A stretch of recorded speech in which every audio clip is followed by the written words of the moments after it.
When a cop comes on two people racing, you can't slow down. Like, you have to be the faster car. And usually most people out. Yeah. Most people will just out and pull over, and then that person's...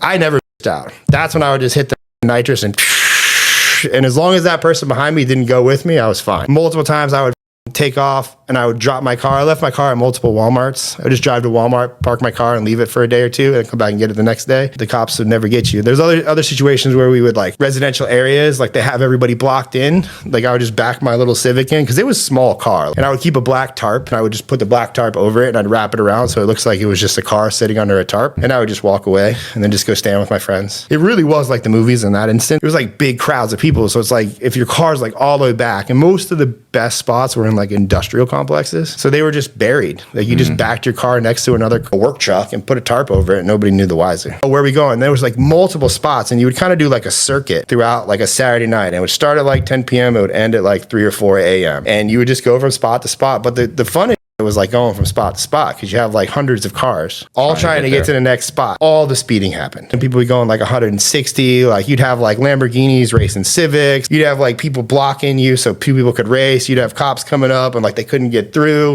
And as long as they didn't see the cars that were up in front, like everybody just kind of got away with it. I never actually got any speeding tickets doing that. I never got in any trouble doing that. The only thing I did get was the cops blocked everybody in multiple times. And this was like a sting. And as long as you weren't the guy racing, right, it was just... It's not illegal for me to sit here and watch. Well, you could get spectator tickets. Oh, really? Yeah, you get spectator for racing tickets. And it was like a $99 ticket. I got a few of those in my day, but they was just like, okay, cool, spectator. You didn't have to do anything. You just show up, you pay the ticket, and it's like, fine. But a couple times, we were the ones racing, and we didn't know if the cops had seen who was racing. So you had two options. Like,